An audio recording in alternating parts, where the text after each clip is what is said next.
Hello and welcome everyone to Incursion, an indie games podcast, your weekly source for all the indie games news you need to know. This week we are bringing you 4 awesome indie game news stories, but before we get into that, I'd like to introduce myself.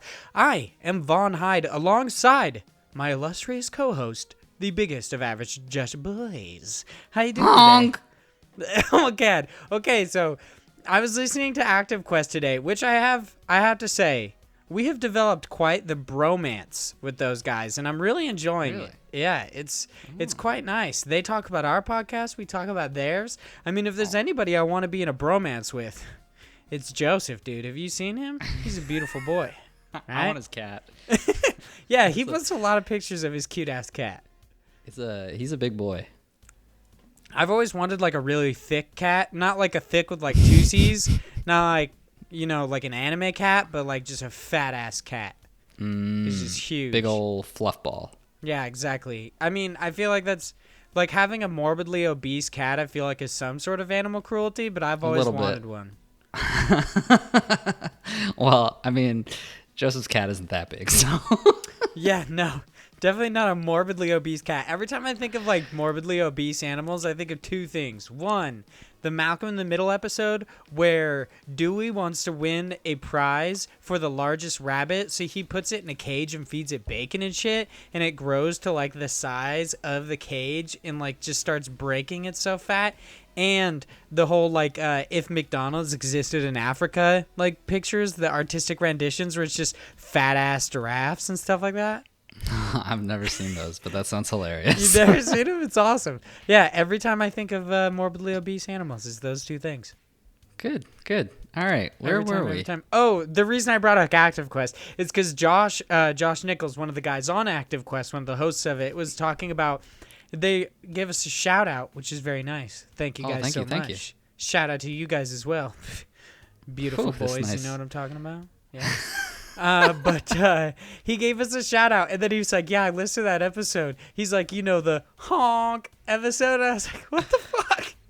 I couldn't remember what episode that was, and then I remembered last week you did that. Oh yeah, I'm very, very horny, so I just keep honking, you know? You should be proud of it. I'm going to say, and I was going to say this later, I feel like not enough people reporting on the Untitled Goose Game have taken advantage of the goose is loose. You know? Yeah. I've seen it like once, but that's not enough. Yeah. What was it? What was the Japanese title? The Mischievous Goose is on the... Fuck, what was it? Mischievous Goose is on the loose? Yeah, it was the Untitled Goose Game with the subtitle of The Mischievous Goose is Coming or something like that. Oh. I love it. I wish it was just like a sub tag for the American version too. I'm just like right there on the bottom. Yeah, perfectly illustrates that game. I mean, it really does. It's a good game. You know what? I've never understood what big dick energy was until seeing some Untitled Goose Game, and I was like, this goose has got it, dude. Yeah. He's got that thick scrotal energy, you know what I mean? Whoa, this is... All right, let's jump to something different. This is why our episodes are explicit. Yeah, I guess so. So what have you been playing this week, Big Josh boy? So I'm going to talk about 2 games. The first one, not indie, so I'll do it real quick. I've been really enjoying my time with Dragon Quest 11 for the Switch. I picked it up. We talked a little bit about it. That's also why I'm not going to ramble about it too much when I was playing the demo. But I picked up the game. I was like, all right, I really enjoyed it. And I sunk like 8 hours of my time in this game already, so I might as well continue it. And so now I'm about like 15 hours in. I'm really digging it. I still hate the fact that your character is just like this, just nobody who says nothing and just kind of like shrugs anytime something happens. But the characters around are all really, really interesting. There's this one guy who's very flamboyant and over the top. I really like him. He's like such a goofball. The voice acting does kind of suck like a bit. It's a little annoying. It's one of those things where I'm like, I'm almost at the point where I'm like, maybe I will just see what the Japanese like is like and stop listening to it in English and just read the subtitles instead. But then another part of me is just like, whatever. And I just don't listen to like most of the volume, like the actual audio to it, which is kind of like, it's a shame because I'm obviously missing out, but I feel like that game, for some reason, just always plays the same theme song, like constantly. Like my wife is sitting on the couch and she can hear my Switch and I'm playing this game. And like I said, I've played for 15 hours, but it's just recently that I picked it up. And she just like kind of looks at me and she goes, "What game is that you keep playing?" She was like almost annoyed that she kept hearing the same song just on loop. I had that same experience happen when I purchased the Jump Jet Rex theme on my PlayStation 4. Every time I turn on my PS4 to turn on Netflix or something, I would sit there like doing a little jig, getting my moves in, because I can't do it outside because I'm way too self-conscious about my chubby body. But that's okay. We'll dance together. Yeah, I'd get it in while doing that. That was an unintentional explicit reference. I would start dancing when that happened, and my fiance would be like, "No, just get it. Just fucking get to the Netflix app already." Like, she eventually got super pissed about it because it was such a catchy song, but it was so annoying at the same time. It was fantastic. Damn.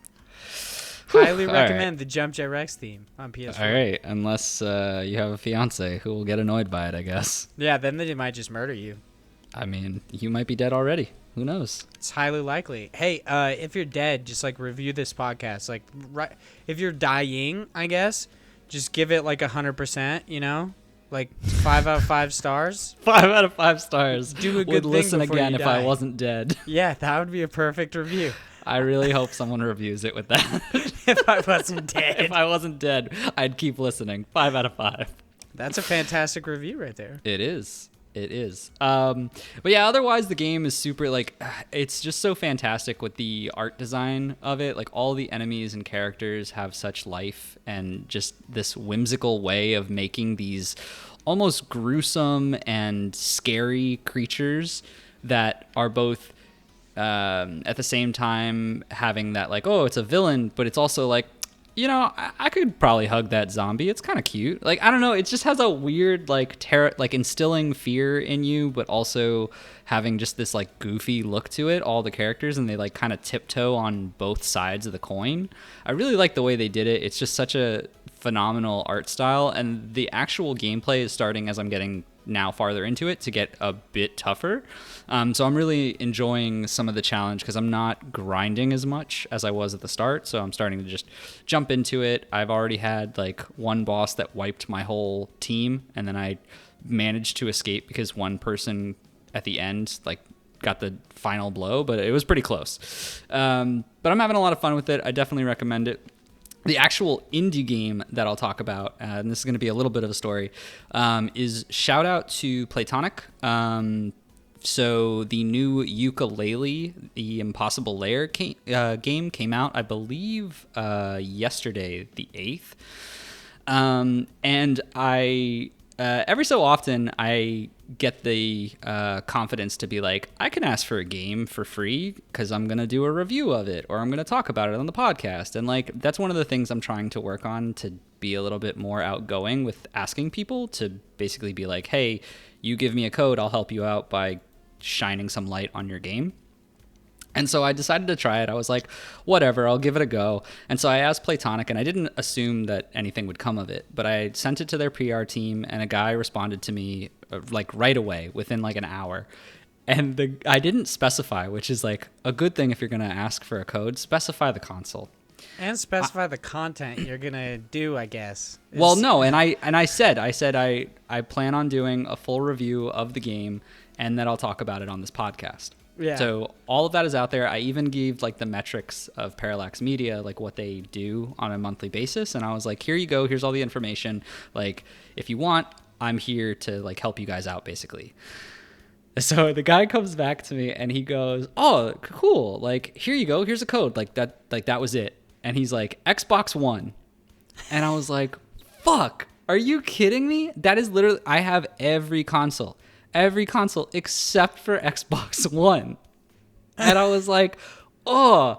And at the bottom of it, there was like a blurb about if you're like accepting the code for Switch, like you need to do it in the US rather than an EU account. And I was like, wait, wait, maybe it's actually Switch. And I like emailed him back. I'm like, it was Xbox, right? And he's like, yeah, Xbox code. And I was like, I hate to be a pain, but could it not be? And he was like, oh yeah, sure. But it took him like a day to respond. So I kind of was like, well, they're not going to give it to me. But turns out. I just love this idea that you're like, hey, my free game, can it not be the Can it Xbox not One be? copy? I felt so bad. I was like, oh my God, what a stupid move on my part. Because it's true. I should have said I don't have an Xbox One. Like, there's many platforms for this game, but like it didn't cross my mind. I never really think about it. And when I think of like Yooka-Laylee and the Impossible Lair, I think of the Switch. I don't think of the Xbox One. So I was very like, oh crap, this is not going to work for me. But regardless, the guy came back the next day and he was like, oh, sure. He gave me the code and I was like, oh, thank you so much.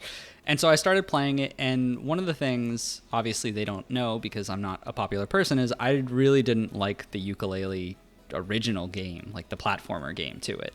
It wasn't really for me. We've talked a bit about this before. I just never connected with it.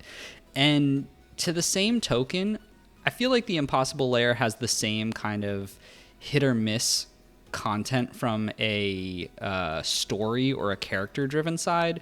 I really have never connected with Yuka or Laylee from just their perspective in that world. And the story in the Impossible Lair is a little bit to be desired. It's kind of like you get thrown in the world and it's just like, the evil guy's trying to do some evil stuff. He's taking control of the bees. You got to save him. And that's pretty much all you get. And then it's like, okay, here you go. Have fun. But the good thing is the game is actually really, really crisp and clean when it comes to the actual levels and the gameplay to it, that it makes up for that fact. Like, I'm having a lot of fun with the actual worlds, not even just the levels itself. And let me back up a bit. Yooka-Laylee and the Impossible Lair is essentially a 2D platformer that is very very close when someone thinks of Donkey Kong Country games. So it's essentially, go from one side to the other, or sometimes up and down, depending on how the map is created. And you effectively have to avoid any traps, any enemies, and get your way to the end of the level so you can effectively reach whatever that goal is. In this case, the objective is to free this a bee. Basically, there's a bunch of bees that he's trapped in these glass honeycombs that you have to shatter and save in each level. And the platforming aspect to it is a little floaty. I wish it was a little bit less, but it's one of those things where it's just I need to get used to it. But I'm actually having a lot of fun with it, and when I first saw this game, I thought, man, this looks way too easy. And I'm actually surprised that as I'm getting into the later levels, it is getting a little bit tougher. And I think that's also more just me trying to get in control of how the character moves. But it is impressing me with how they're working around the hidden elements of these coins that you have to collect in each level. They have little perks that you can apply to your character that will essentially change the game for you, whether that's just from a visual aspect or from giving you more chance to like float down, giving you the ability to collect coins and keep them even if you die. So there's a lot of like little aspects from an accessibility and from a customization point that I really enjoy. And one of the best parts about it is the overworld, when you're going from level to level, isn't just you basically, moving. Like in Donkey Kong Country, you had the concept of you just like, you push to the left with your analog stick and he goes to the next level, and then you press A or whatever button it is, and then you're in the level, right? This one is a little different, where they make it into this 3D kind of 2D-ish overworld that you have to literally walk through, and there's puzzles to solve, and there's things that you have to go around to actually get to each of those levels. So you'll find different like bombs that you have to throw at walls to open up cracks. You have to defeat a number of enemies in the overworld to get a certain key. You have a number of different aspects that are in that world that will play into it. And then from there, you can then change up the world outside to change the levels that you go to. So I've only played 7 levels, 7 chapters, as they call it, because it's like books that you jump into. But I've played each of those chapters twice, and not in the sense of just played it and it was the same content. what you do is in the overworld, you do certain events or certain activities like I swallowed this ice berry or something. I don't know exactly what it was. But basically, I threw it at the book and it froze the book over. The book basically has a bunch of water elements to it. And because I threw that at it, it changes the level. And now all of the water in there is frozen. So it is the same level to some degree, but different elements are changed. There's one where you run backwards away from something outside of a factory instead of going into it. You have this one where there's water that's turned to ice. You have one where it's completely flooded and the whole level turns into a water level. So there's a lot of different variability in the same level that you play. And essentially, you're just saving all of these bees at the end of it so that you can try and complete the impossible layer, which is the final level of the game, but you can literally do it from the start. You are very weak because the reason you're collecting those bees is they count as a hit that you can take inside the level. If you don't have those bees, you basically have to do the game or that level without taking a single hit, and it's pretty difficult. But that's pretty much it in a nutshell from like a full perspective. I'm having actually a lot of fun with it. I think it's really great. I think the story is kind of meh, but looking over that, the gameplay and the actual elements that are put into this are pretty fantastic. I'm glad to hear that you actually enjoy a ukulele game. All it had to do was change dimensions or at least lose one, and then that's all you needed, right? All they had to do was completely change the game for me to like it. Nice. I imagine most developers enjoy hearing that. All they have to do is completely overhaul their video game, and it'll be exactly what I want. I mean, my same gripes with ukulele kind of sit where I'm really not like, I don't care much for the characters. They're not the Banjo-Kazooie type image I'm looking for, but at the same time I feel like that might just be a nostalgia thing. I don't really care too much about them, and they stuck with that old school people talking, and it's just like kind of a thing. It doesn't actually read out the text, which I get it. I think it makes sense that they stuck with it, but I'm also like, I would have enjoyed actual dialogue in it, but that would have been a whole nother thing. Like I said, those are very minimalistic gripes that in the long term of what's important in a platformer is like, it's the actual platforming aspect to it. So I think what they needed to do, they hit the nail on the head, and the few issues that are there really get, thrown to the side. They're not as important. That'd be hilarious if in your review you're like 9.5, that 5 points, they don't speak English. Well, no, I wouldn't do it for that. I won't say numbers yet. I need to fully play the game to really make a decision on that. But like I said, from the point of time where I'm at right now, which is a good like 4 or 5 hours ish into the game, I think I believe I'm at, I feel like this is definitely a game that's worth it from a content perspective, because it pays a lot of homage to the old school Donkey Kong Country games, which are a big nostalgia piece in my mind, and I know there's a lot of people who love that series. And if you're a platformer fan, like it's a pretty good one. Nice. So for me, what I've been playing this week, I've been playing a lot of Destiny 2, as you would probably know, considering that I will not shut up in the Discord about it. So yeah, that's okay. A lot of you guys keep talking about it. Because it's a good game, Josh. You should play with me. But instead, I'm not gonna play it. I told you. Such a turd. But yeah, I've been playing a lot of Destiny 2, getting back into it. I've always loved the Destiny franchise. I even, before going into Shadowkeep, I was like, you know what I need to do? I got to listen to My Name is Bife's entire 4-hour recap of what exactly happened throughout the Destiny universe. So while I was at work, I opened up my YouTube app, or technically it's a knockoff YouTube app, which allows me to listen to stuff while my phone is locked, which is quite nice. Yeah, my friend showed it to me. I mean, the only thing that sucks about it is I doubt the creator actually gets, I doubt they actually get my view. But I'm not Yeah, I 100% sure about that because you can actually like on the app and you can sign into your YouTube.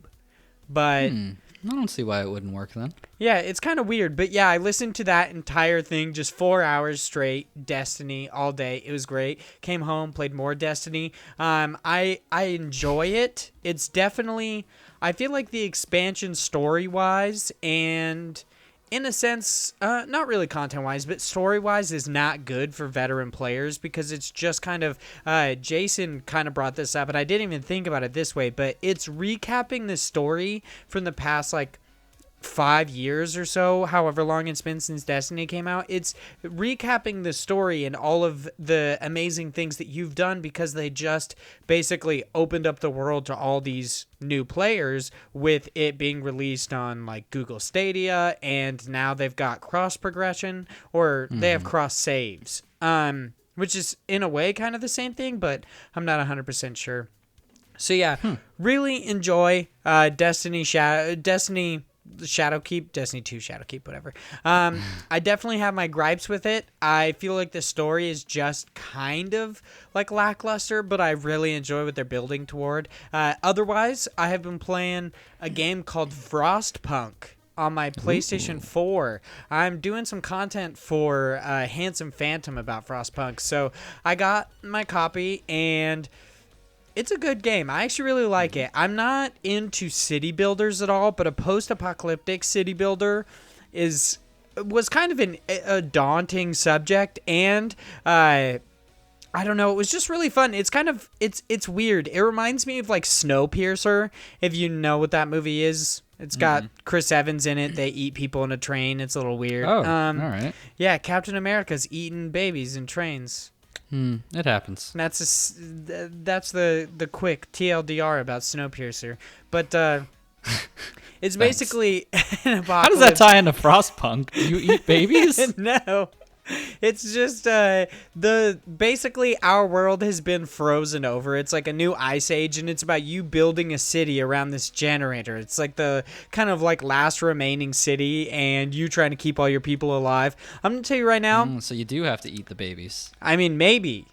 I have not. You can actually enact laws. I have yet to find one that resorts to cannibalism, but when I do, it could be there. I'm gonna do it. I can exploit child labor monster. though. Yeah. Oh. I can work babies to the bone.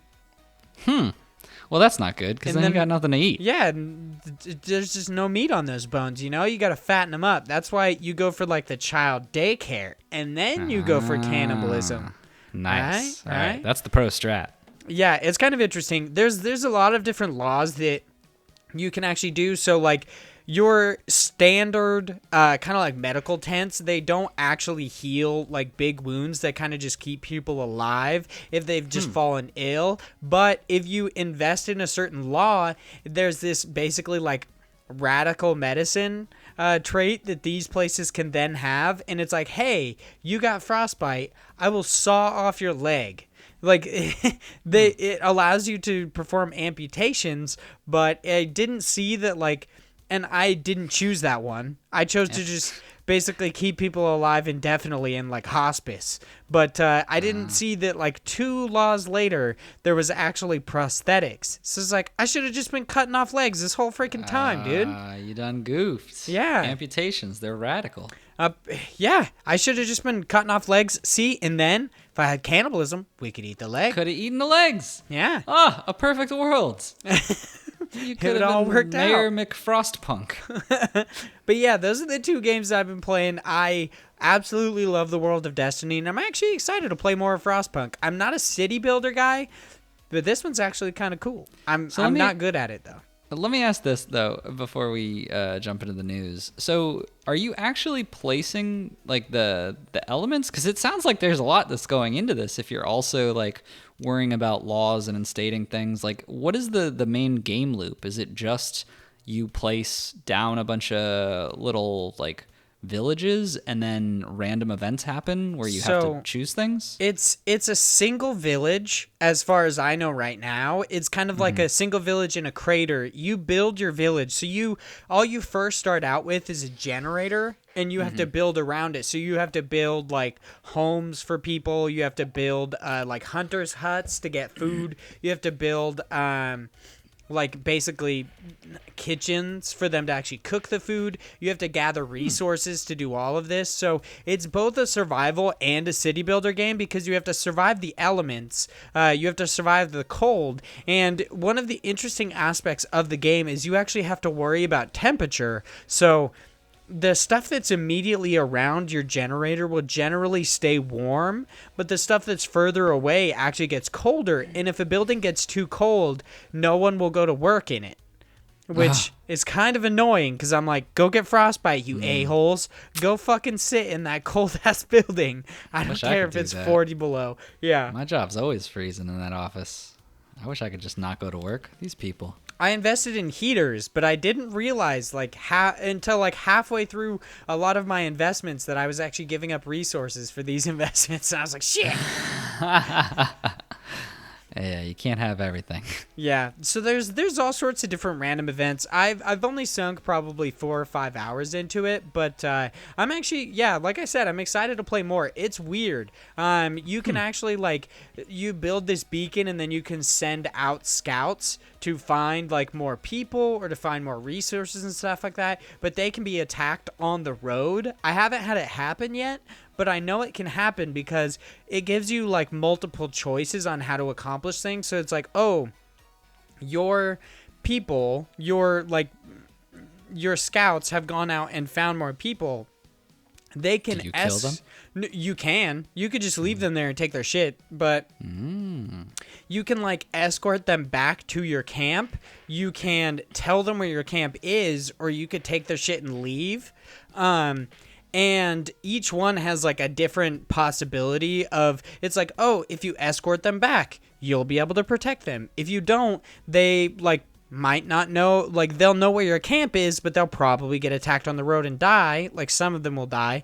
And then there's one that generally is like, oh, if you just like take their shit and leave or whatever, it's like, yeah, these guys are going to die. They don't know where you live or anything. So it's really interesting. I'm not a strategic guy, so We'll see how far you get. Yeah, I don't think I'm going to get too far. My people, like, on my 8th day, people just started dropping like flies. And I'm like, why? They're like, who put this guy in charge? I literally didn't know why. They just started dying. And I was like, you're fed? There's medical services? What is happening right now? And like my hope was up and discontent was down, which means like people aren't that angry and they're actually pretty happy and have hope for survival. And then just like 5 people died and I'm like, what the fuck? Where? From what? It was pretty crazy. Yeah. That's what happens in a lawless land of eating babies and such. But yeah, it's a struggle. Yeah, the only way it tied to Chris Evans eating babies was the fact that it's kind of a similar setting. Oh, well, Yeah. that was a lot of baby talk for nothing, I guess. Yeah, why not bring it up though? I mean, so. I really have to drive it home that our podcast is indeed explicit. I guess so. saying awfully strange things about babies. Don't come here if you don't want to hear about baby eating. That's like our new slogan. If there's ever a new t-shirt Oh, no, that thank we you. make, No, it's thank don't you. come here if you don't want to hear about baby eating.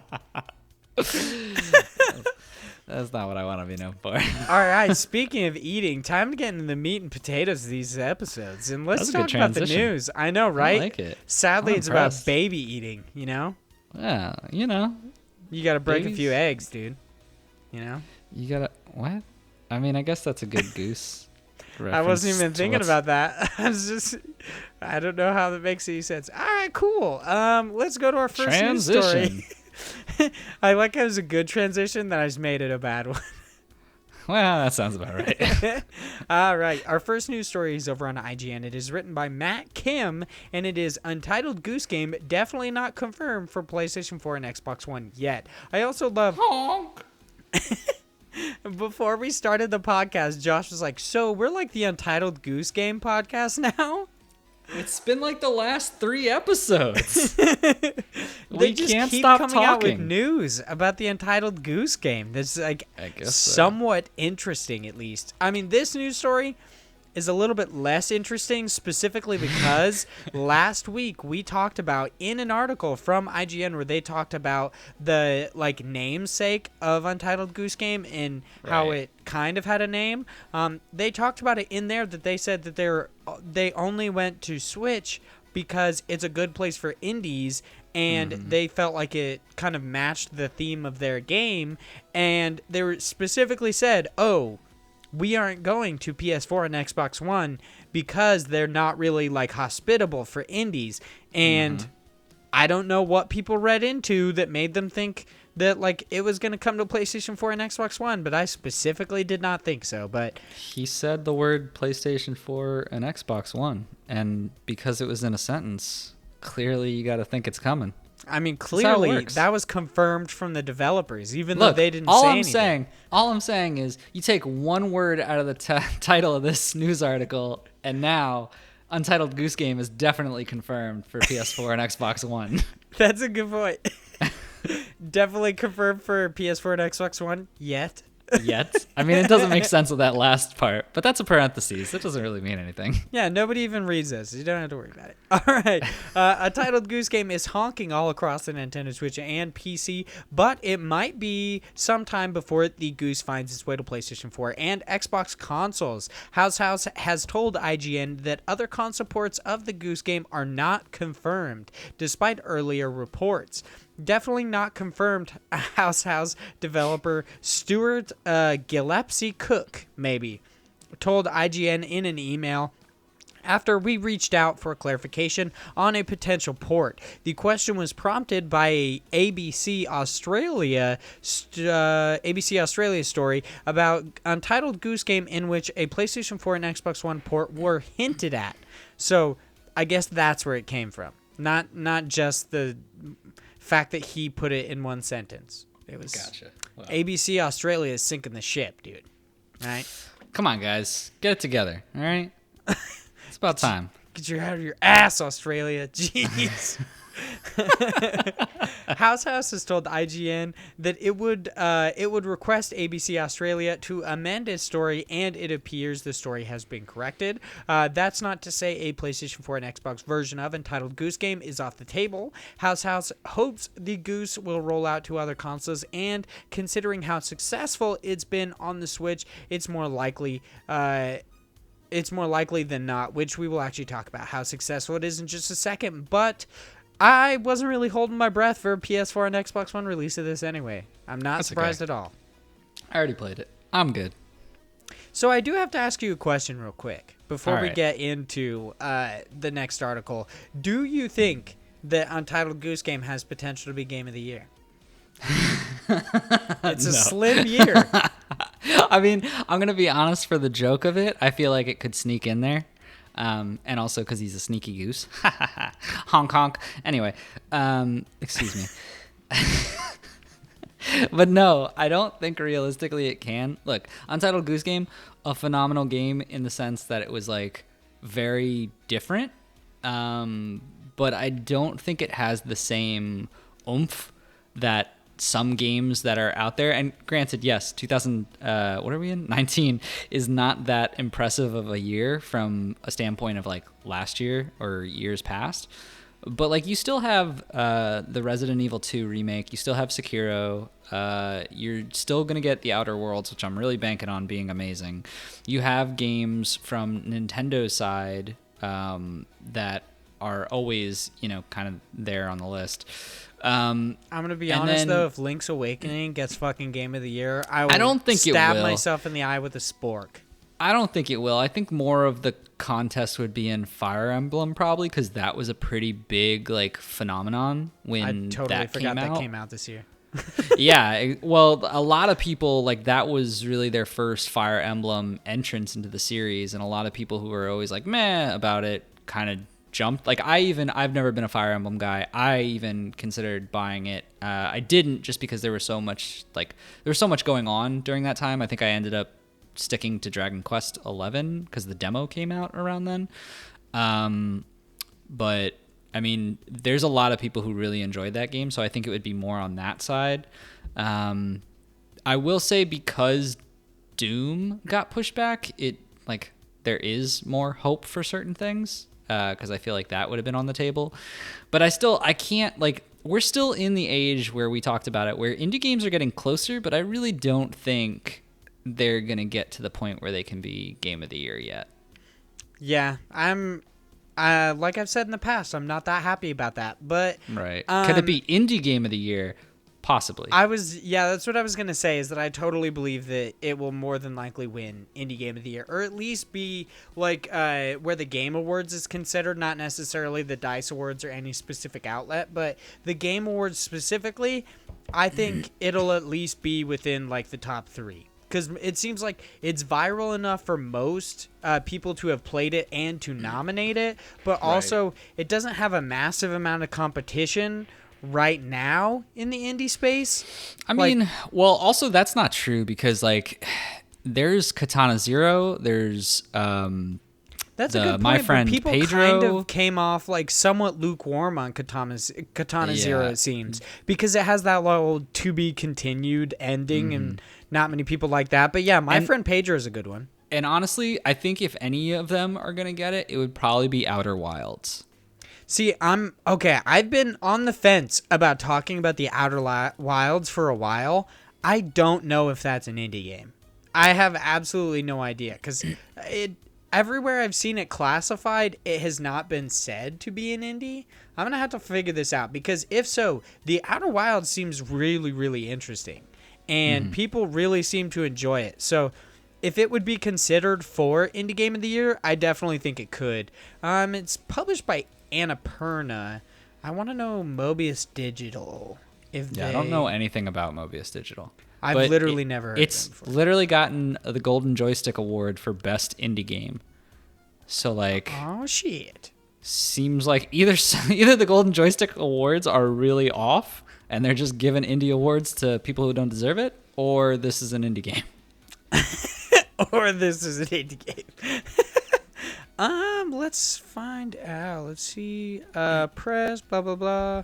Games. Yeah, let's just say it's an indie game. Why not? Yeah. I mean, I'm going to say it is. Well, and I feel like that's gotten so... And granted, I don't know about Outer Wilds yet, but there's so many news, coverage, websites that are talking about Outer Wilds that I feel like this has had such a big hype. This is probably going to be something that gets nominated just because it's on... Oh, and Slay the Spire. It's got to be Slay the Spire as well. That has gotten a lot of talk as well. Slay the Spire came out this year? It did technically, because it's been in early access for so long. Oh, That's shit. why it's so weird, is because there's actually some indie game competition. Yeah. So there's a lot of good stuff that's actually out there. It's just there's the whole concept of early access really screws with my head about this, because I've been playing Slay the Spire for years, and so now that people are starting to go crazy about it from an outlet perspective, it seems so odd to me. But I feel like that will get everyone in the IGN office is always talking about that game, so I assume that's going to be IGN's indie game of the year. But if not, they're also going crazy about Outer Wilds. There's trying to look through just a big list. There was Cadence of Hyrule. I don't think that would be indie game of the year, but that was pretty good. There's Risk of Rain 2, which definitely a great game, but it's also in early access. Wargroove, Ape Out, Baba Is You was a phenomenal puzzle game, but I don't think that'll get the same recognition. Indivisible just came out, which I heard was pretty good. I don't know. There's a lot of good games. I don't know why we got on this weird tangent, but... Yeah, I don't know. I'm not 100% sure. I just randomly brought up Game of the Year for some reason. If you had to choose one right now, what would you bet gets Game of the Year based on the titles right now? Nothing coming out later. Nothing coming out later? I mean, Indie Game of the Year, I should say, not Game of the Year specifically. Indie Game of the Year... God, this is tough. Indie Game of the Year, I want to say, would be between Outer Wilds and Slay the Spire. I agree. Yep, that's what I was going to say too. Yeah. Because I it seems like think- everybody's gushing about it. Plus, Outer Wilds comes out on the PlayStation 4 on October 15th. So it's going to be somewhat fresh in people's memories. It keeps, it's got that. Yeah, that's one of the things that's good about, like, well, in a sense, it's not good to do that kind of rollout from a console perspective because you're obviously limiting money and like flow of your profit because you're not out on certain consoles, but it does continue the conversation longer than it generally would if you had released it on all the same console all the same time. Yeah, that's why people release their games episodically. One of the big merits to it is constantly being in the conversation. Yeah. So I don't know, it's interesting. But yeah, I would have to say those two are my main runners for that category. Ooh, speaking of runners, I guess, kind of. Our next news story is over on Polygon. It is written by Wow, that is quite a name. Patricia Hernandez. See, my issue was halfway through the name, I kind of had to burp. So Sorry, it Patricia. really threw me off, and I just Vaughn can't just read. burping all over your name. Oh, it's burping There we all go. over even more. Untitled Goose Game is the best-selling game on Nintendo Switch right now. Unless you haven't logged on to the internet recently, then you've probably noticed that a demonic waterfowl is everywhere right What now. a way to describe this. That's a fantastic way to say it. Even Chrissy Teigen is talking about Untitled Goose Game. Okay, have you seen this fucking Chrissy Teigen shit? No. How she was like on Twitter saying that she had to wait for John Legend to get I heard home. about that. I was like, what the fuck are you doing? Just buy the game. Yeah, I think they talked about it on GameSpot After Dark. I was like, you guys are millionaires. Just buy the fucking game. Got that. Jesus. Gotta The ask meme. nicely. Apparently. The memes have been non-stopped. Really, these jokes have arguably been the highlight of the web. And now we've got proof of the Goose's domination. It is number 1 on the Nintendo Switch bestsellers and digital downloads in the United States. And we know this currently because, of course, you can look at it on your Nintendo Switch eShop, but also the developer went to Twitter and said, I can't believe we've done this. As of today, Goose is number 1 in the US. Given that Link's Awakening is still fairly new and selling pretty well around the globe, Untitled Goose Game's rise through the ranks is doubly notable here. This is an indie game made by a studio of 4 people in it. The whole thing started as a joke, while now the whole world is in on it. Perhaps the Goose's domination shouldn't be a surprise, as we've argued before. Being an asshole is a potent power fantasy. Wow. I feel like they really just wanted to link to that article. Yeah, I mean... They wrote a whole sentence just to link to an article. But more than that, Untitled Goose Game is a title that is easily legible to anyone who looks at it. Birds are assholes. This we know. Slapstick comedy is I really like this universal. article. Yeah, it's pretty great. And it's especially good for YouTube videos, Twitch streams, and reaction clips. Anecdotally, I've spoken to a number of people who say they've introduced non-gamers and children to Untitled Goose Game. In every case, these newbies were able to pick the game up with ease. The humor, strong internet presence, and accessibility have all come together to form a perfect storm of I want to say virility, but that is absolutely, it's virality, I guess. Yeah. Because it's supposed to be viral, and virility is like, you got them swimmers, kid. You know? I mean... Even if you're a one pump chunk, you're going to have that baby. You know what I mean? Wow, that was vulgar.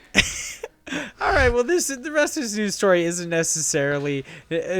We don't really need it. I guess while the developer's House declined to share specific sales numbers with Polygon, fans are already imagining potential follow-ups and DLC for the Goose.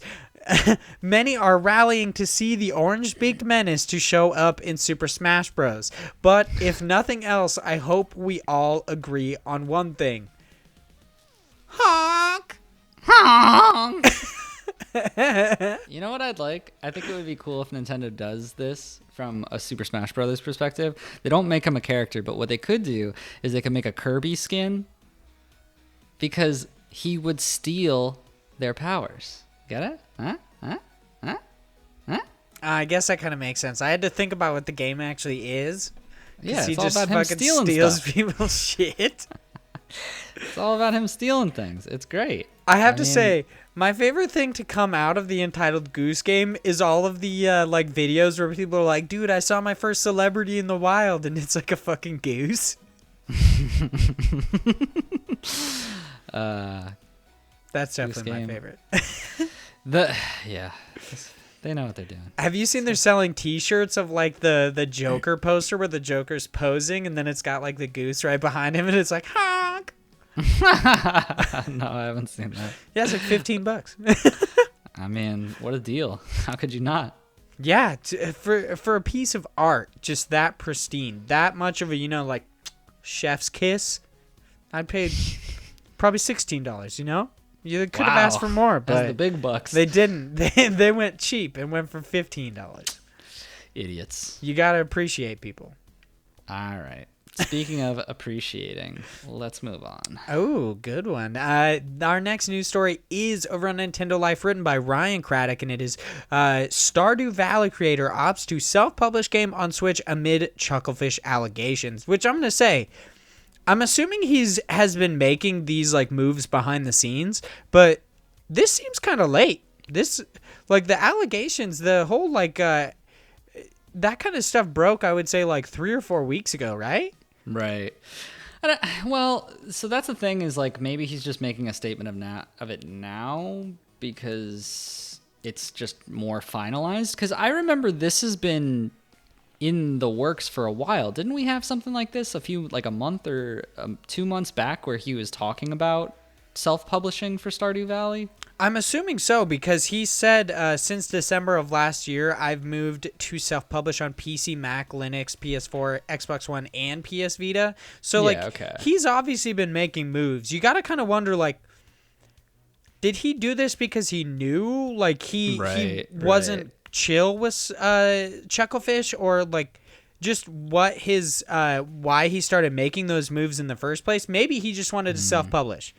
That could be the thing. But on to the article. If you boot up your Nintendo Switch and check out Stardew Valley on the eShop, you'll notice that Chucklefish is no longer listed as the game's publisher. Instead, creator Eric Barron, Barron's a cool name, just saying, aka Concern Tape, has taken over publishing rights of the title. These changes come alongside reports of Chucklefish exploiting contributing workers during the development of Starbound, an action-adventure game first released in 2016. Some who worked on the game's development have taken to social media to share their experiences with Chucklefish, claiming that despite putting hundreds of hours, in quotes, of work into the game, no payment was ever received. Barron, I'm just going to keep saying Baron, just in case, because that seems closer to what his name might be, has addressed the situation in a blog post, which was shared online just a couple weeks before the publishing rights switched hands on the Nintendo's platform. I am aware of the news and social media reports that Chucklefish allegedly engaged in unfair and potentially abusive labor practices during the development of the game Starbound.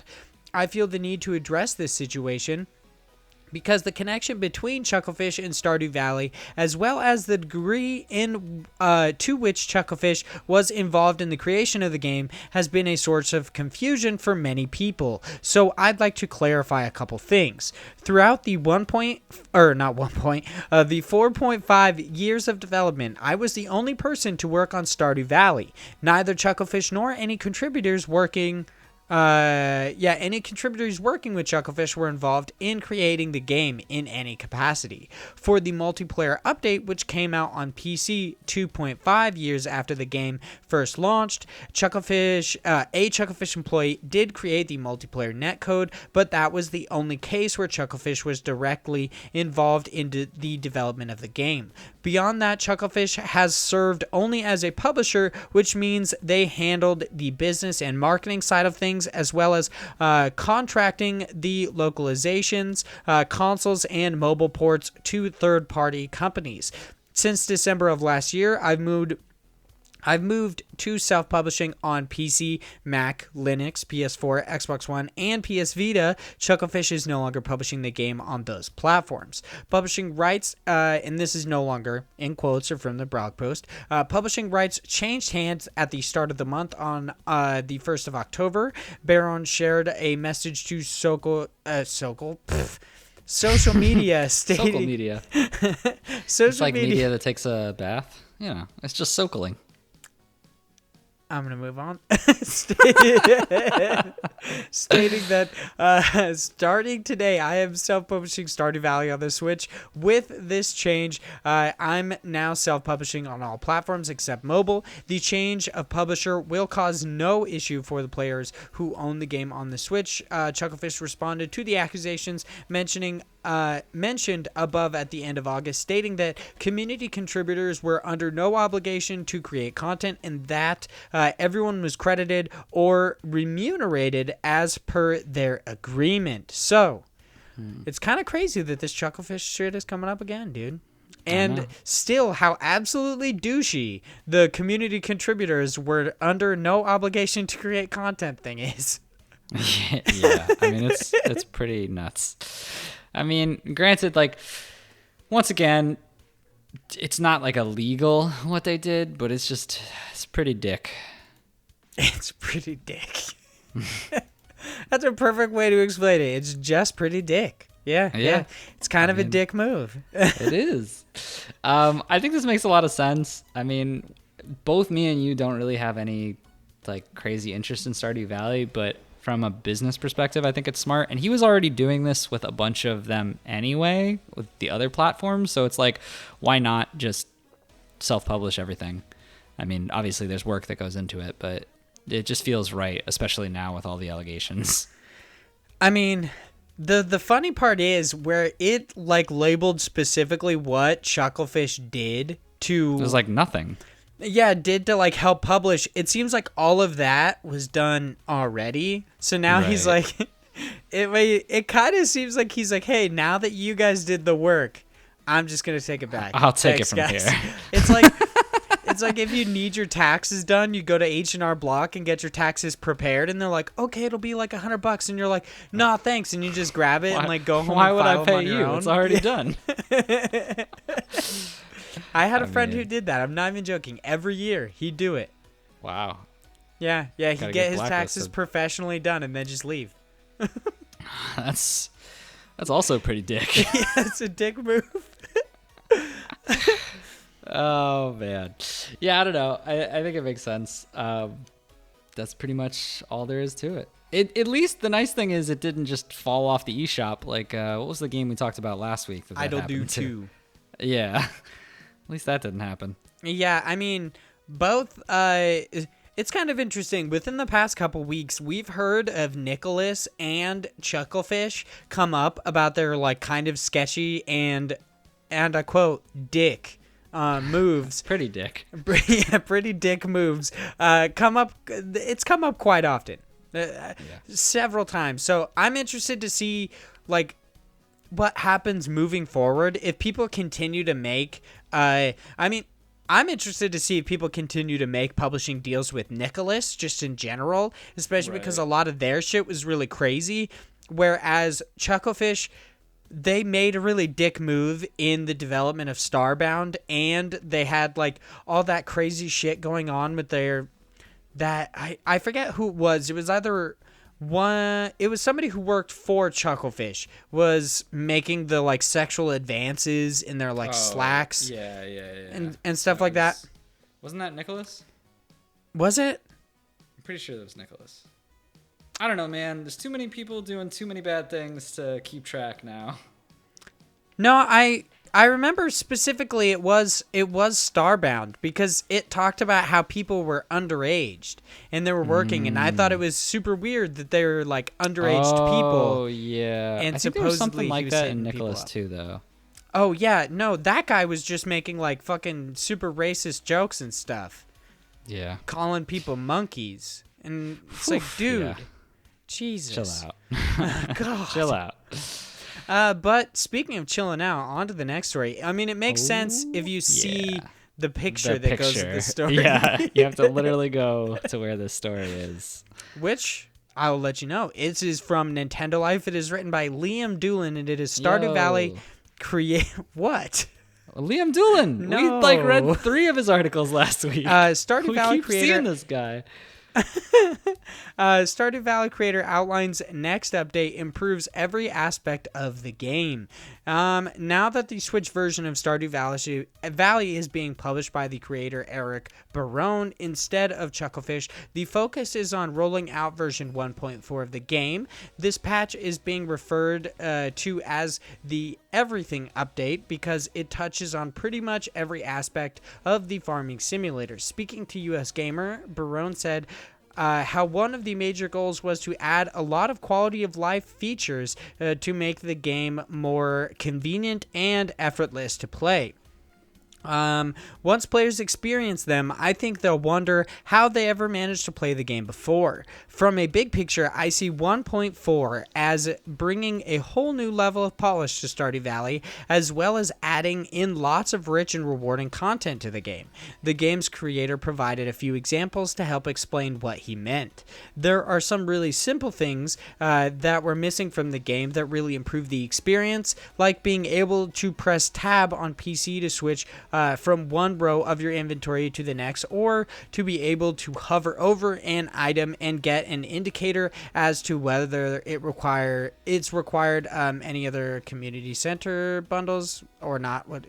Stardew Valley hasn't always been the easiest game to play on the Nintendo Switch when it comes to navigating menus and performing daily tasks out of the farm, so it's great to hear improvements increasing potential in-game productivity, blah blah blah blah blah. Cool. Yeah, this is pretty interesting. If it fixes the weird-ass pickaxe animations, I'm in, dude. That's what I was gonna say. This improves everything, even the pickaxe. Yeah, I was kind of wondering. I'm like, you got any sprite work in there? You gonna update some of these sprites? Should maybe send him a little Twitter message, tell him what's up. Yeah, hey, Concerned Ape, done. in your everything update, can you fix your janky ass animations? Thanks. Maybe you'll then spend all your time on that instead of other games. Maybe. I'm really just trying to dive deep into Destiny right now, you know? Because Stardew Valley specifically, I mean, I think I might get too into it because you could put hats on your horses, dude. That horse has got a sombrero. Once again, you'd have to have this article up to see the picture, but it's got a sombrero. Don't you want to be as cool as a horse with a sombrero on? That I do. Also, I don't think I ever told you about this. So we read the update for Stardew Valley a while ago in the podcast about how you can open up like hatcheries in your farm to get like fish and such. So what a general hatchery would do. I then, that weekend, told a friend about it because it turns out that she really likes Stardew Valley. I was like, hey, did you hear about that new update that's going to have like hatcheries in it so you can get fish and like fish eggs and such? She was so stoked. I don't understand why. The little things in life. Yeah, the little things in life can make you happy. I guess so. Somebody just really likes fishing, I guess. So, are you going to hop into Stardew Valley now that they got this everything update? Let me tell you, I am not. Oh, yeah, I mean... At all. You kind of swerved there. I thought you were going somewhere else with that, you know? I did that intentionally, just to trick you. Mwahaha. Honk. Anyway, no, I'm definitely not. I don't like it. I don't like Stardew Valley. I don't want to be a part of it. I mean, hats off the horse to that guy. I love how it's... I don't know. You sound like so old-fashioned. You're just like, I don't want anything to do with that. I don't want any part of it. Get off my lawn, you stupid Stardew Valley kids. I don't need your new fangled changes. I got my copy of Xbox One ukulele that doesn't do nothing. Yeah, no, I just, like I said, I don't really care about the whole farming simulator aspect. I'll go to Atomic Crops if I'm looking for that, because it's It's got Houston. It's got Houston? Yeah. What? I don't know, man. Stardew Valley's just boring to me. There's no objective. There's no thing to do. You're just like hanging out and just like farming. It's not. I could do that in real life. I don't need to be doing that. Here's the real question, though, that'll definitely sway me one way or the other. Does Atomic Crops have slimes in it? I mean, it's got slimy looking characters. See, but that's not what I asked. You can make a slimy looking character. I'm talking about legit slimes, like monsters. I mean, they're all radioactive. I'm sure there's some slimes out there. I just haven't got to them yet. There's got to be a few slimes. I'm in. I mean, right, you can bang weird alien chicks and there's slimes in it. Pff, sign me up, dude. That sounds like my ideal experience. I know. Alrighty, so it's time for us to get crammed full of all sorts of news in News Cram. Cram.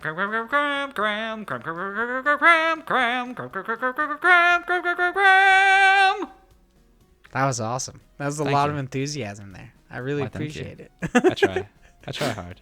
What can I say? News Cram is our weekly wrap-up segment where we, the hosts of Indie Incursion and Indie Games Podcast, cram you full of all sorts of indie games news. This week, we have 3 quick news stories before we hop into some new stuff. So, first, in our quick news stories is... I really should have started off by just reading the news story. Sure. For our first quick news article this week, I'd like to start off on a somewhat sad note. Developer SFB Games, known mostly for their puzzle game Snipper Clips, has just delayed the Nintendo Switch launch of their most recent title, Tangled Tower. The Switch version of Tangled Tower has officially been delayed to October 22nd. Luckily, anyone who's not willing to wait for the Switch version can play the game right now on any Apple device through Apple Arcade. Unless you don't have any Apple device. Yeah, like us. And you could just suck it, I guess. I've been thinking about stealing my fiance's iPad, but I don't think she'd appreciate it. She uses it quite often. What does she do? Watches YouTube videos, I guess. It's not important. We got gamings to do. Like, I need this more than you. I need to talk about the games. Once again, on a sad note for the Switch, but this one has somewhat of a silver lining. Developer Dead Mage, known for their roguelite action game Children of Morta, announced today, or technically it was like yesterday or 2 days ago. I mean, it was this week, I should say. Yeah, by the time the episode comes out. Yeah, that while the PlayStation 4 and Xbox One releases of Children of Morta will go unimpeded, the Nintendo Switch version of the game will be delayed until November 22nd, this allowing the team to further polish the game on Switch. Man, if only everybody did that. Just delayed it. What's the point? Just release it and get money, you know what I'm saying? Right? And then just be like, I promise you, we're going to fix it one day. I really didn't expect it to be this bad on the Nintendo Switch.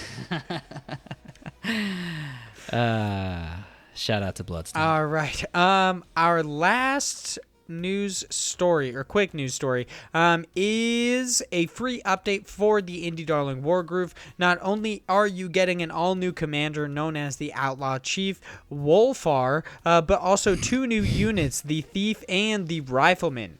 So all of you out there playing that Wargroove, you can, soon, I believe, you can get these new guys. That's cool. I mean, you can't do crossplay on PlayStation 4, but you can get these new guys. So, yeah, who needs crossplay when you got Rifleman? So Sony did announce like this week that you can actually, like, all developers will be eligible for crossplay. Do you remember a while ago when it was actually an issue that Sony said that anybody could do crossplay? All they had to do was ask, and then the developers of Wargroove were like, "We fucking did," and they were like, just nobody said anything.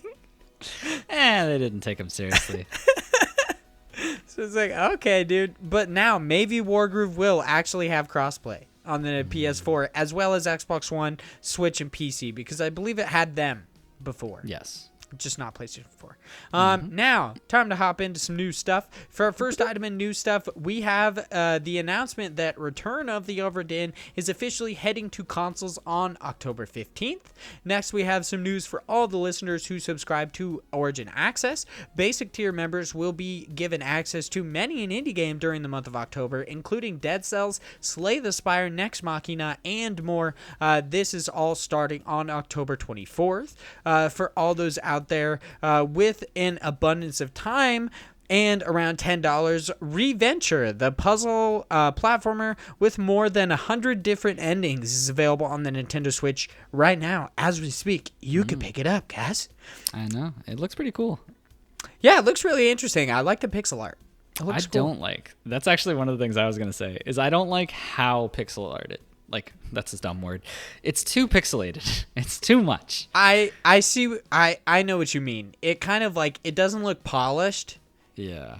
It's kind of like thrown together. Yeah, I do enjoy the whole concept of choose your own adventure and keep replaying it out to see which one is the better version of what you wanted to do.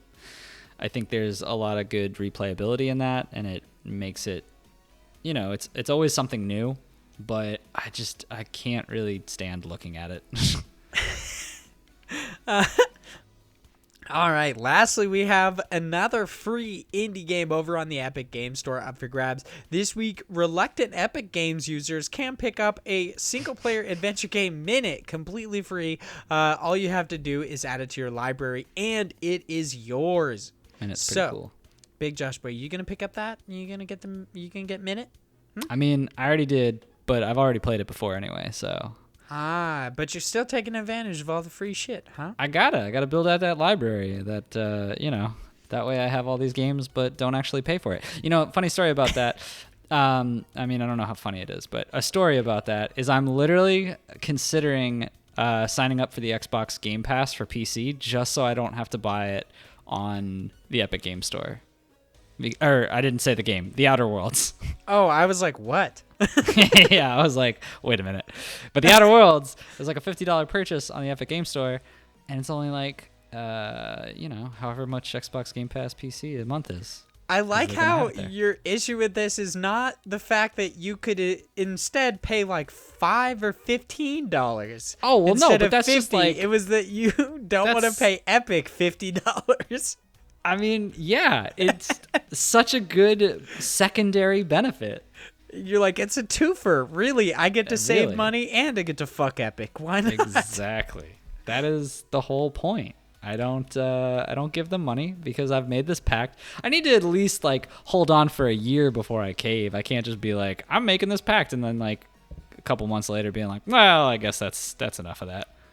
I imagine it's going to be kind of a hilarious scenario because you'll eventually just start rooting for the Epic Game Store, slowly but surely, build up. You'll be like, man, the Epic Game Store is looking good recently. Adding all these new features is pretty crazy. And then you'll become the biggest advocate for them. Yeah, I don't doubt it. I mean, if they become good, hell yeah, I'll back them. But right now, they're not what I want. Yeah, and then in the end, I'll be like, weren't you shitting on them just last year? And you're like, no. Nah, man, that ain't me. I've been on board all year, dude. This is day one. Day one. Epic Game Store. Hell yeah. I go to look back in all the old podcast feeds and somehow magically you edited them and you're just like, Epic Game Store for life. It just makes no, but I don't change out your part, so it's still you confirming that I talked about it in a shitty way. It just doesn't match up. You're like, Vaughn, you're the one talking shit about it. That's true. You're the one doing it. I didn't do anything. Interesting enough, the only episodes that we actually get negative attention on is when we talk about the Epic Game Store. Yeah, when we talked about Ooblets or when we've talked about different stuff.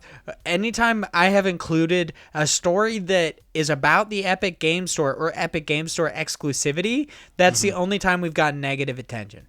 Wow. Yeah, I'm surprised. We talk about anime titties all the time. There's so many more things. People like those. Okay, so here's the thing though. We talked about eating babies today. less people are gonna have an issues with eating babies than they will with Epic Game Store exclusivity. That's just the world we live in, guys. Makes sense to me.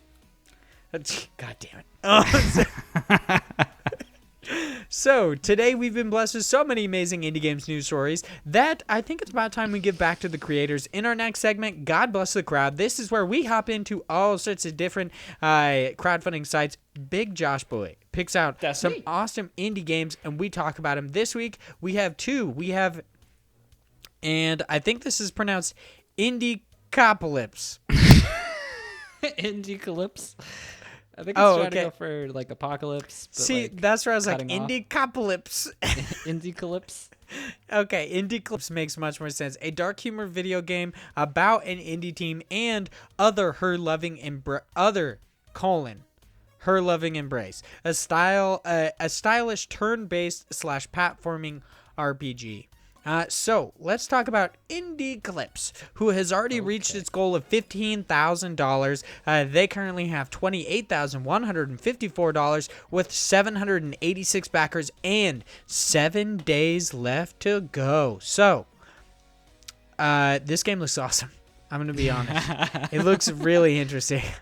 It's I was hanging out with my buddy online the other day, and I stumbled upon this because he's like the video game Kickstarter like that I am. Well, not video game, but like the Kickstarter nerd that I am. But his is, instead of video games, he's always on tabletop games. And so he was going through, and so I just started looking at my side of things and kept showing it. And I stumbled upon this one, and I was like, what the hell is this? And I sent it to him, and he kind of like watched it, and he's like, I don't know what the game is about. And I was like, I don't know either, but I kind of like it. Yeah, I don't understand what it is either. 3 stories, 3 outcasts, 3 nerds, a single destiny to make the best video game ever. This is the basic premise of Indie-copalypse. I'm going to go back to that one.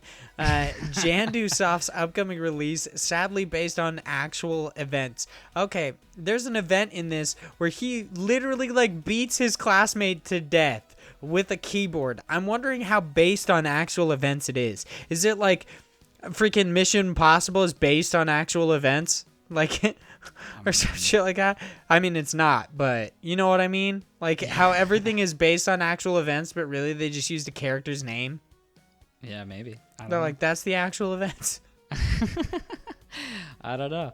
It's basically just like a ton of games that are just kind of like ripped off in a weird way, but yeah, I love that it leans so far into that. They're just like, more copyright infringement. Yeah. They're like, they're talking about putting celebrities in their game that they just slightly changed their names. I mean, it sounds like a good plan. What could go wrong?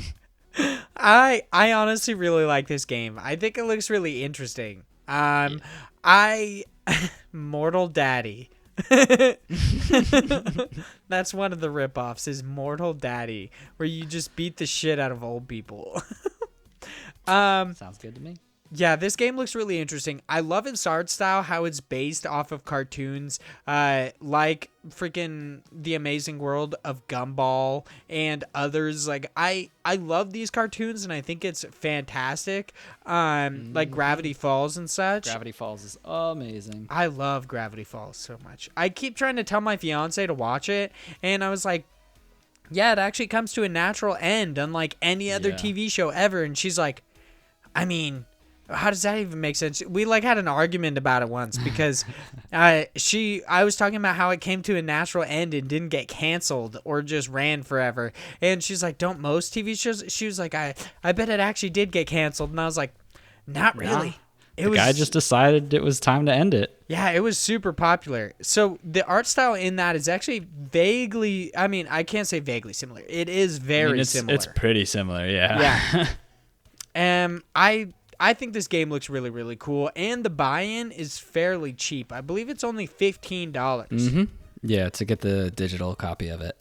So, I mean, and let me see. Digital copy for your platform of choice. That's actually really good because a lot of people will gate it where it's only like the PC copy, but this is for both Steam, PS4, Xbox, and Nintendo Switch.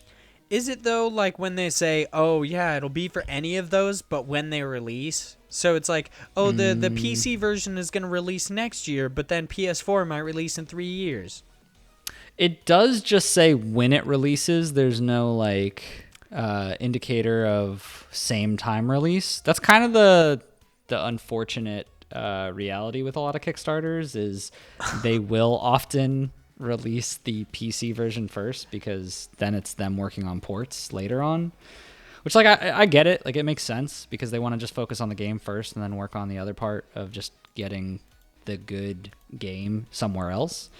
I don't know. I'm sorry to cut you off. Did you see that in their like social links they have one that's like Twitter, Facebook, Discord, YouTube, and then Pornhub, and it says there's none, I hope. And if you click on the Pornhub thing, it pulls you to a JPEG of Ron Swanson, like it is like 13-year-old, not to worry, I have a permit, and it's like Pornhub like handing over a piece of paper and it says born January 1st 1900. These guys are ridiculous. I really like it.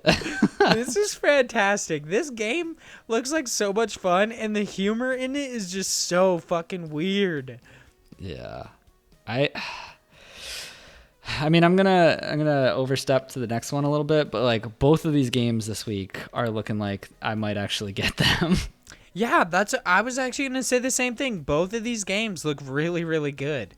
I mean, the other game doesn't have Ozzy Osbourne or Schnozzy Ozzy or whatever his name is going to be, but I don't know. It's yeah, it's fucking like cuz this game looks really good. I feel like from a concept wise and from like the writing to it, it's going to be really good. I just don't know how fun this is going to be because I don't really know what I'm getting.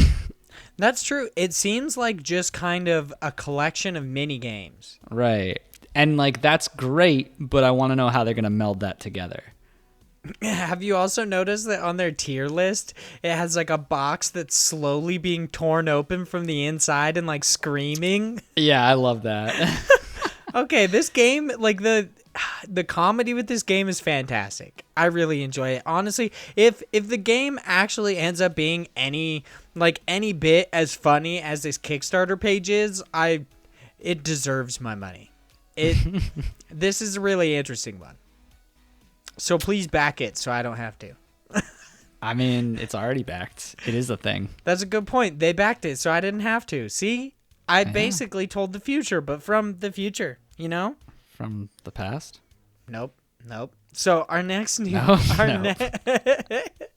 our next game in God Bless the Crowd is Other, Her Loving Embrace, a stylish turn-based platformer RPG.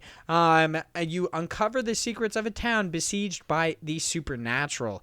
The team Chimera Labs is asking for $40,000. That is their goal. They already have $22,196 with 23 days left to go and 664 backers.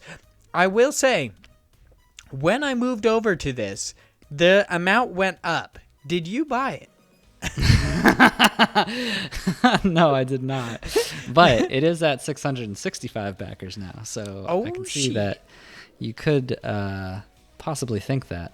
No, I didn't. But honestly, like I'm really considering it. When I saw it yesterday, I was going through these for the podcast, and this game, I was watching it, and I had this like urge where I was like, damn, I feel like I'm going to end up getting this. Like, it just looks so good. It reminds me a lot of the same kind of quirkiness to Undertale.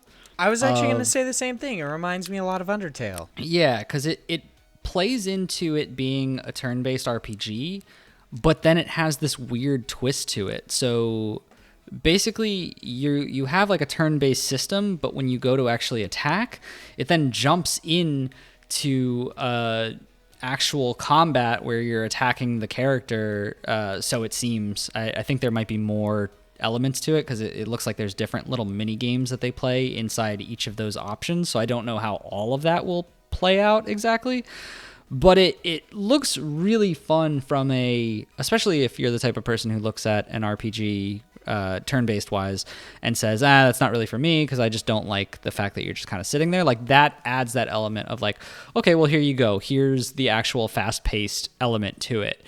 And it just looks very old school, but in a cutesy way that isn't too annoying, like the pixel art issue that I just had with that one game before. The music to it sounds legit. The fact that there's not just the turn-based element or, I guess mixed element. There's also different puzzle mechanics. There looks like there's a kart racing part, not kart racing, but a minecart element to it. That'll probably be something like you see in like a Donkey Kong Country game. I don't know. Yeah, it's not of a this, classic game unless it includes mine carts. It's true. Mine carts are a big thing in the past, I guess. They were much more frequent, apparently. I don't know what they were doing back then, but everybody had their own mine cart. Yeah, I don't know. I'm not as crazy about like the story of it, although it does seem a little interesting. I just haven't really put too much time into looking into it, but like the element of the combat looks really fun from you don't really know what you're going to get. It's always going to be a little bit different kind of a thing. I'm super hyped about this one. I think it's going to be a good game. Yeah, this one looks really interesting. It'll probably be one of the first ones I actually check out the demo for, because I wanna try it out before I actually think about putting down the $15. The only thing that is somewhat depressing is that I would have to pay $55 for some stickers or $80 to get a t-shirt. And that t-shirt looks fucking sweet. Or $100 and I get a poster. And that poster looks sweet. Or you could just pay $15 and get the game. Yeah, I think I'd just pay the $15, and they're going with production and fulfillment of our physical backer rewards will be done by our friends at the Yeti. So I think that maybe the Yeti will possibly also have these Just items also on sale. Publish it, yeah, like by itself. If not, like later on when the game actually releases, maybe it will. Which their Steam page says 2022. And it seems like all of the tiers say December 2022. So I would only have to wait, like 3 years to buy a t-shirt for this. Yeah, I don't know because like we said, you never really know. That estimated delivery date obviously could change drastically, depending on how much funding they get to then establish a larger team, or two, like that might just be there because they really have no idea, especially if you're, and I don't know Chimera Labs as far as if they've done stuff in the past, but those who are jumping into creating games for the first time obviously have no understanding of, the time constraints that each of those elements are going to take. So it could be that they're just reaching much farther into the future because they really don't know. Or based on what I've seen, like this does look like they're early on into development. So they've probably only worked on maybe this demo side of things. So it very well could be that this is, going to take that long. I don't really know. But anytime I see like end of the year at a certain year, I feel like it's more of just a placeholder. Yeah. When I worked for GameStop, typically like pre-orders would open up for games that are just like announced at E3, don't have like actual dates at all. Like The Last of Us 2 pre-orders went up at like just randomly at one point in time. and like, people were like, how long has that game been around? Yeah, people would be like, out? oh, this fucking says it's coming out this year. And I'm just like, it's not. It's definitely not. Yeah, I'd be like, it's not at all coming out this year. It was literally just announced. And it's not. Yeah, it came out like 3 years later. So, yeah. Boom. Well, what are you going to do? But yeah, I mean, it's only a $15 pickup. It looks like if it's anything like what they've shown from the video and from the images or GIFs that are available, if there's just more of that same thing, I would say this is definitely going to be worth it. Obviously, once again, with Kickstarter, there's always the risk, but I think I might end up picking this one up. Yeah, me too. I'm going to play the demo, and if I really enjoy the combat and I really enjoy the game, I'm going to have to pay the $15. I'm going to do it. Yeah. So, to round out this podcast and kind of cool down, let's talk about something real serious in the gaming industry. Doesn't sound cool. Cool down by heating up. Let's talk about the issues in our random question of the day this week. I forgot to actually ask for random questions. So instead, we're going to be talking about a big thing that is happening in our industry, and it is the issues that Blizzard is suffering, or kind of just the stuff that's happening with Blizzard and a pro Hearthstone player, I believe, is what... is what he is. So it seems like during a stream, and I believe his name is Blitz Kong, but I'm not 100% sure. He wore a mask and said something along the lines of like freedom to the people of Hong Kong or something like that. And in the end, Blizzard then banned him from, or I guess technically in a way like suspended him. Yeah, but he for got a year suspension. Yeah, he got a year suspension and he got all his prize money taken away. So how do you feel about this whole scenario? Because Blizzard also, actually for this thing, I guess they also fired the 2 newscasters that were just doing their jobs. Yeah. Yeah, I thought that part was pretty messed up. I think this whole story is like, so there's obviously parts that make sense from both sides of it. And what I mean by that is, this, I don't know his name and I'm going to butcher it, so I'm just going to call him Blitz. Blitz, he obviously knew what he was doing going into this, and there have been reports of him, allegedly saying that like, hey, I understand the consequences of doing something like this, which granted, good. Like if you believe in something and you want to fight for something, like you wholeheartedly 100% should. I know it's risky and more power to him for sure, because fighting against a government is obviously not an easy thing to do, and trying to be a voice in that community is good if that's what you believe in. At the same time, I do think that Blizzard is in some of the right in giving some form of punishment. I don't think the way they went about it was correct. I feel like, yes, that's obviously not the place for a political statement, because Blizzard isn't advocating that. That's not what a Hearthstone competition is for. That's more of, the ideals of that individual. And granted, there is the right to say what you want, but, they obviously, from Blizzard's perspective, didn't expect that. That being said, I think this is like really extreme. A whole year and taking away all the money.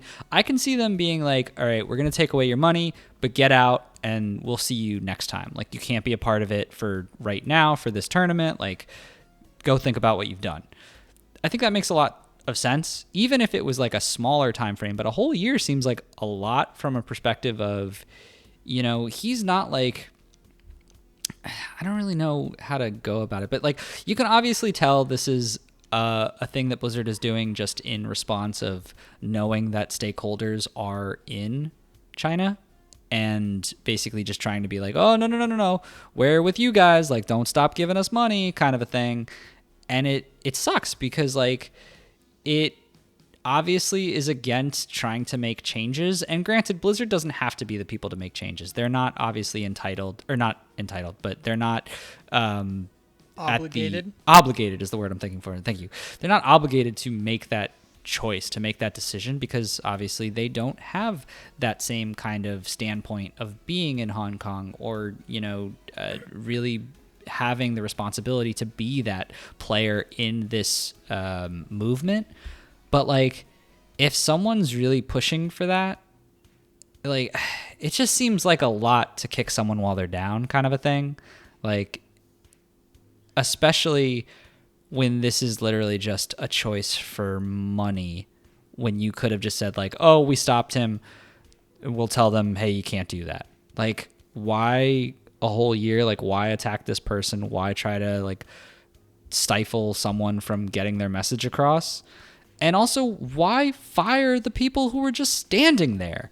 Who, like, what were they supposed to do? Slap him in the face and say no? when he like said something. Like, it's obviously something of a situation that people are not expected to handle because it's not an everyday thing. It's not like no one goes through Blizzard and they train on like, and this is what happens if they come in a mask and they say something political. You gotta like, I'm sure there's some kind of thing, but like when it happens in the moment, like you don't really even know that's going to be a thing.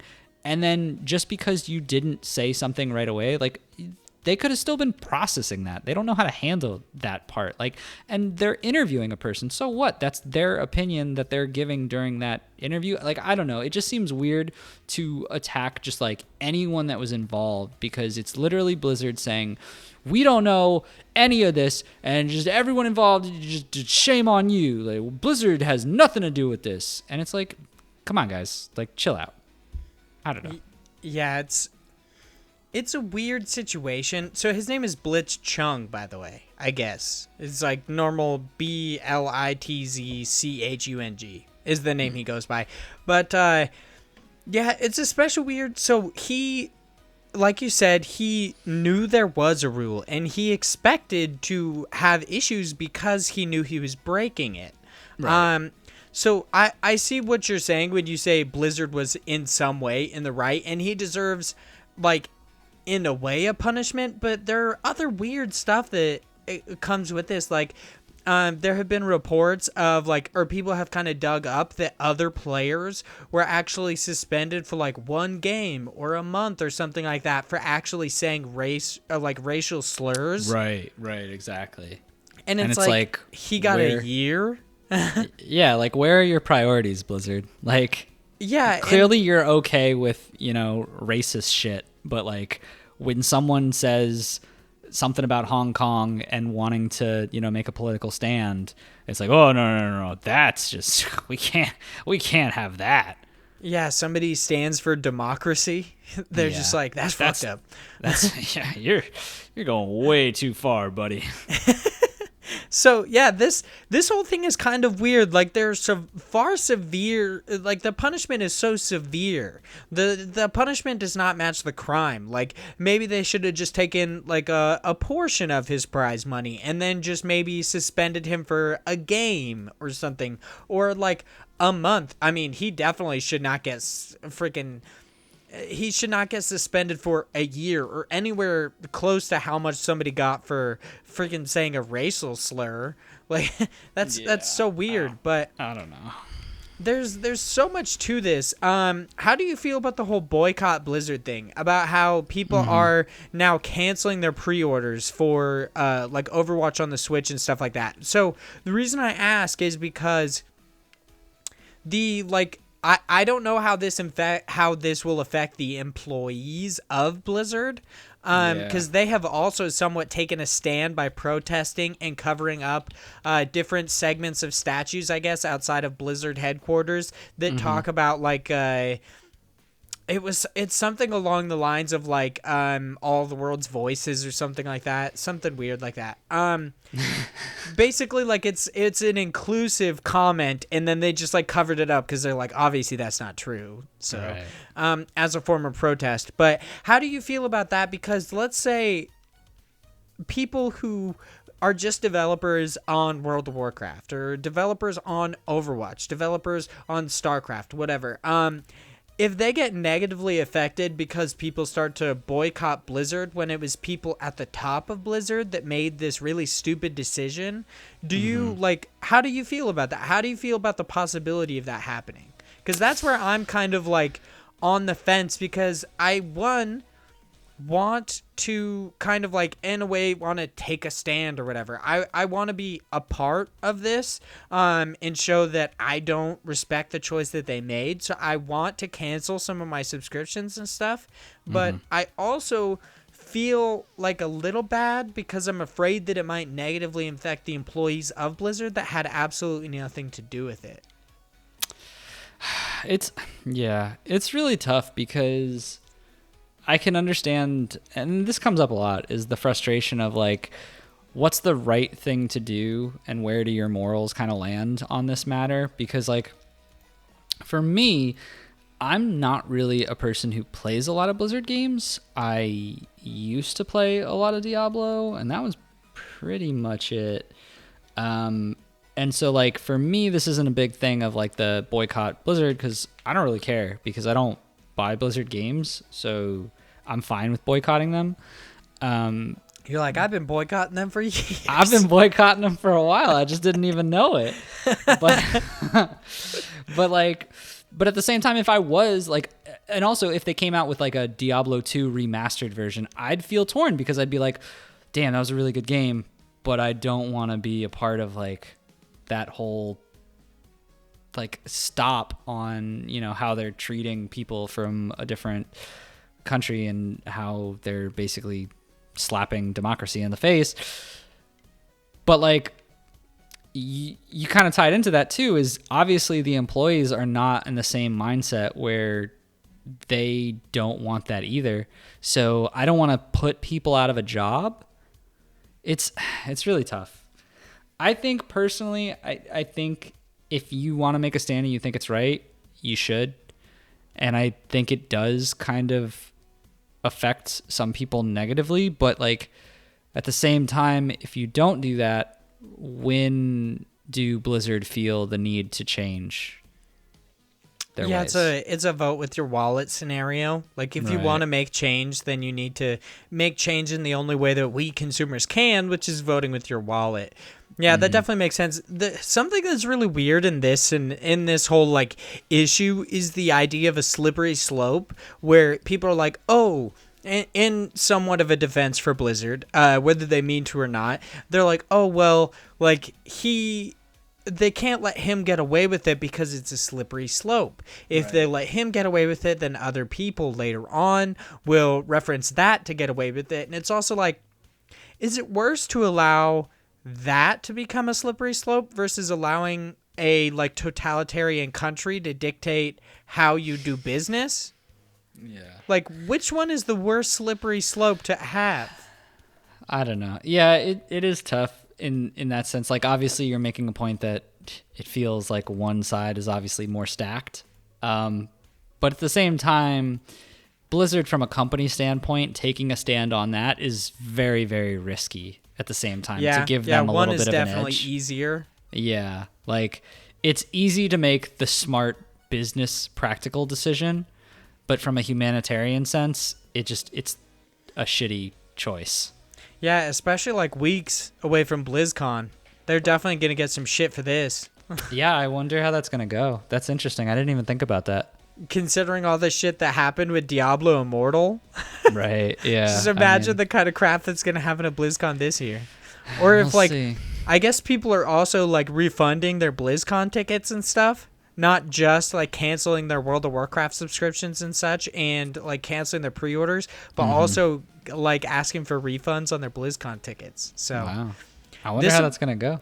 Yeah, I'm excited to see this. I'm excited to follow it.